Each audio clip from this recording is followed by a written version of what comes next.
You want to give them your best palate. But so Sunday is recovery day, and can't like just like I just sit there and I hang out maybe with Pete Bakulich and we have dinner that night, and then Monday I leave. But Sunday is like just lay around in the hotel room and go, oh my god. You just kind of ferment. Is that what you're saying? Pretty much, yeah. Pretty much. I just sort of ferment and hang out, yeah. Mm-hmm. Actually, it's more like letting the bottles rest. Pretty much. It's a lot like letting the bottles rest. And it's so funny because people are like, you going to drink mead? And I'm like, no. I'm done. I Thank don't you. want any mead for at least a couple of weeks because I pretty much OD'd at that point, So yeah, my goal for my goal for my first Mazer Cup was no hangover, and I managed, so I was happy. Drink lots and lots of water and take very small samples of anything you want to taste. Pretty much, yeah. When was your first Mazer? Last year. Oh, okay. Yeah, it was the first time I had managed to get out of my country at all ever. It took some doom to lure her out too. Let me tell you. Yeah. She was resisting. I've been going since I helped found the Mazer. I was one of the team that founded the Mazer, and then I was going to the International Mead Festival way back into the beginning of the century. So that sounds so weird. But anyway, I've been going out to Colorado for mead competition / festivals since like 04, 05. So it's fabulous. Yeah, it's a lot of fun. It really is. I mean, I learned judging literally at the feet of people like Ken Schramm and Kurt Stock and some of the giants that have been around and basically helped shape the industry into what it is today. So it's I was very fortunate to have really great people to learn from. Why do you think it's finally coming to market now, where more and more people are learning about it, and I'm seeing more and more of it? Why is that? Well, just the slow growth of it. Well, I mean, it was fairly slow up until 07 or 08, and then it started taking off, and now we're seeing meaderies open on average one every 3 days. So there's just cranking now, and a lot of what's happening is we're seeing a kind of a new generation, a lot of younger people, age-wise, that are starting to really get into it, and mead is one of those, and this is what I tell when I do interviews with the newspapers and the radio stations, everything old is new again. Mead's kind of coming around after going around, and it's been around for 8,000 years, but it dropped kind of off the map when wine became much easier to get, and ale was always popular in the olden days because everybody could make it. So mead kind of fell by the wayside, and then it started getting popular again, at least in the United States. In the after it dropped away, not long after, probably around the early 1800s. It just kind of it was always there, but it was just really like minimal. And then it started picking up speed in the States and started becoming known again back in the 60s when the Renaissance festivals actually got started. And, people were kind of doing that mead history thing. And then it kind of hung out there for a long time. And then all of a sudden it just kind of broke out. And now they're mixing it into cocktails in trendy bars in New York City. And, and there's meaderies just popping up everywhere. Mm-hmm. Well, and when I mention it, it's interesting how many. A couple of years ago, people were like, "What? What's that? What is that?" What? Right, exactly. Mm-hmm. And now more. I mean, I still certainly get that, but on the other side of it, a majority of people that I'm talking to now are very clear on it, and so it is definitely seeing a shift in a very positive way. So I'm excited for you guys. Yeah, I think we're going to see a lot of breakout. We're at the AMMA is dedicated to helping to sort of market mead, to more people so they become more aware of it, both to buy it and to make it, if they want to be home mead makers. So, it's something that we're really hoping to see a lot more of, happening. But well, seriously, if you like anything alcoholic, there's a mead that you're likely to like. Yeah. Mm-hmm. Mead is so versatile. There's so many different ways of making it. It can be sweet, it can be dry. There's just so many different kinds of meads. There's got to be something for everybody who likes anything alcoholic. Well, and that's what's really cool. We aren't like wine, unlike wine, we aren't tied to, there's a wall around the styles. They have a limited number of styles. There's a little bit more flexibility when you get into country wines, the fruit wines, but still tends to be fairly limited.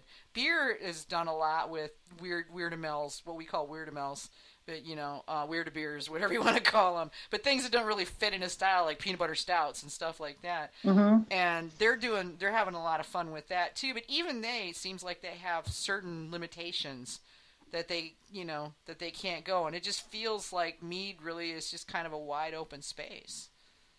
Blank slate. Yeah, it really is. Yeah. Well, and that's one of the things they're saying about the younger drinkers right now is they're not necessarily staying loyal. They want to try a lot of different things. So that's why I was wondering if that was just kind of a good coincidence, colliding, a good collision. Yeah, no, it is. And I mean, and I've heard that said a lot of times for people looking to purchase that, I don't want to go buy 12 bottles from Sergio. Well, okay, I do. But, but when I buy, I mean, I like to try a lot of different things. I mean, I know I like Sergio's stuff, but, then I can get it. But, there are a lot of meaderies. You buy 2 bottles of your favorite thing and then one of everything else because you just want to try it all. Right, yeah. And that's the thing. I had like 2 bottles of the pumpkin mead from Apagard, and then I had a bottle of something else from somebody in California, and a 3rd bottle of something that I forgot to get when I was up at Susan Rude's in North Dakota, and from Prairie Rose. And, there's these meaderies in the heartland that I haven't even been to yet, and this sounds really interesting. So, I mean, I'm a surfer when it comes to mead. I want to try a lot of different stuff. I mean, I know I can Pokemon meter, you gotta catch them all. That's right. Gotta taste them all. Well, even more point towards that, the Mead Club with the Southern California type of brand and the different regional brands. I think that'd be fabulous. Yeah, I think it would be too. I mean, if we can come up with a way to sort of let them collaborate, and I don't know how possible something like that is, but I think that would you'd see a serious upswing in in mead sales, because I mean, one of the big issues that I've run across is because I'm taste testing. I want to try a whole bunch of different stuff. As I look at it and go, well, and again, caveat that I know you don't control the shipping prices. I understand the shipping companies do that, but it makes it frustrating when I look at it and $200 worth of mead is gonna cost me $175 to have it shipped, and I look at it and go, well, crap, and so I start taking things out of my shopping cart, Right. Yeah, because I'm not made of money, I mean. No, we agree with you. That's why it's really going to be interesting to see where Alex takes that club. Yeah. And by consolidating that, you get a lot more of your money going back over to the mead instead of going into the shipping to UPS's hands. And it'll be very interesting, and it'll be interesting to see how he's going to market it too, because I mean, just so much opportunity. Oh yeah. And then to watch to see who's buying it, if it is the younger team. But that was one thing too, is because I was watching. We have a ticker tape of sales come on through, and we watch that every once in a while when you're waiting for a phone call or something. And I saw like a $150 bottle of mead go by, and I just talked to somebody. I said, "Did you see $150? I never thought mead would be $150." Oh, yeah. And then he's. Well, that's what the response was. Oh, yeah, you didn't see the $275? And I'm like, I did not. So, and that starts to elevate people's perceptions of mead. It's not strawberry wine necessarily, or rhubarb wine necessarily. So I think there's a lot to be learned as quality as well, which we don't know. You guys know, but I don't know that much about. So I'm just learning it, and I hope other people take the leap and fall in love as well. Well, there's a lot of premium meads out there. You look at the white meads from Superstition that run from $95 to $115 a bottle ish, if I remember correctly. Utopian from Moonlight. Yeah, Utopian number 9 from Moonlight, which was $375 for what was it, $95? I think I bought 3 bottles of it. And God, it was. And of course, Heart of Darkness. And Heart of Darkness, which is $165 a bottle, and that's a so limited run. And there's literally, it's hilarious. Whenever they do Heart of Darkness, people camp out on the sidewalk overnight, like trying to get Rolling Stones tickets. I don't blame them. I don't either. I would if I was there. I totally would. Where is there? it's Just equally ask, as good it's equally as good an experience as a concert. Oh yeah, totally. Yeah, I mean, I hear if I'm there when they have bottles available, I cheerfully pony up. I will buy all the Heart of Darkness I can get at $165 a bottle, and it doesn't. Well, okay, I wince when I hand my credit card over, but it's worth every penny. I just look away and go, just don't tell me, just ring me up. I'll just close my eyes and sign the ticket. Just get her done. Yeah, exactly. Well, it comes out once a year. There's an extremely limited run because this is an estate mead. All of the fruit for the mead comes from Ken's fruit raised right on his property.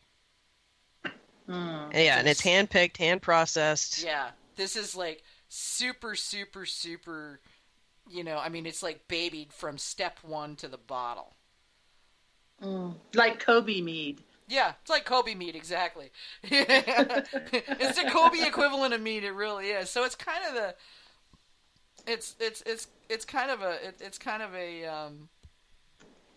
I don't know, I guess you'd call it a best of mead. And not everybody prefers it. It's a big fruit, heavy duty, in your face mead, but it's perfectly balanced. The tannins and the fruits are all perfectly balanced, and I mean the thing is just stunning. It's basically the pinnacle of Ken's 30 years of skill in wine and mead making. Yeah. Very nice. Very, very nice. It's a beautiful, beautiful fruit bomb. It really is, yeah.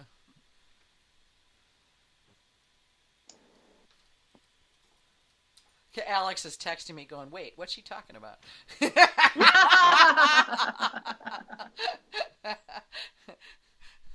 That's pretty funny. But yeah, I mean, it looks like it's going to be. I'm really interested to see what you bring to the table on the clubs, and hearing more about what Vinoshipper is going to do to make mead more accessible for the masses. That's great. I mean, that's what we all want, Well, yeah, the more accessible it is, the more people want it. The more people want it, the more they'll buy it, and they'll tell their friends to buy it. Mm-hmm. Right. And that's one of the things that people think that a lot of times, all my customers are local, which I would have said that too. Pardon me, when I was in Livermore, because we couldn't ship. So, that was a big trigger. But all of a sudden you find out somebody moved away, or, somebody came and visited you from Pennsylvania. You want to send them home with a little something on their way, and something that screams your own hometown. And I think that's one of the fun things. Vinoshipper opens up direct-to-consumer sales to over 30 states now. And we do the works. We have the permits. It's over $10,000 a year it would take an individual business to get all the permits and background checks and everything that requires to get those permits. We even pay the merchant processing fee. You get a shopping cart. You get the club solution. So depending upon how deep people have jumped in, whether they've just gotten registered and now can accept the orders that they get in their tasting rooms to say, hey, I'd love a case, but I don't want to carry it on the plane back with me. And you can say, great, I can ship it. Yeah. Or if they've gone so far as to put the shopping cart onto their website and expand their reach across the country. You never know where people pop up. One of my favorite phone calls is somebody telling me, hey, I just registered yesterday. We expanded our states, and I already got a sale, and I didn't tell anybody about it. Who'd have thunk I had somebody in Pennsylvania? And I love those pop-up sales. Not everybody's lucky enough to have that. Yeah. But, as a meadery, as a startup business, no matter if you're selling shoes, you don't have extra money usually coming out of your ears. You're usually bootstrapping it one way or another and wondering where your next, how you're going to pay your next bill. And so if you could open up the doors to sales by expanding to cover the states, and it doesn't cost you a penny. Yeah. Like I said, there's no installation, no monthly recurring fee. It's a pay-as-you-go program, and the doors are open literally to over 30 states. It's really kind of amazing. It's not uncommon to get several calls a week going, I was reading it, but it sounds too good to be true. Is it? And I'm like, indeed it is. So, but it's point being, it's compliant. Yeah. And that's the fun neat part. thing is that they don't have to worry about having a lawyer to tell them whether or not they're breaking the rules. And we've got 6. Yeah. We've got 6. So you got lawyers for that. Yeah, we do. And we get called, we get the nasty grams and the phone calls that come on in saying cease and desist, and we pick up the phone and we let them know, let's use South Dakota, who got a cease and desist. You can't use Amazon, you can't use Vinoshipper, you can't use anybody and their dog. And we called up, now we're BFFs with Jody, and we explained what we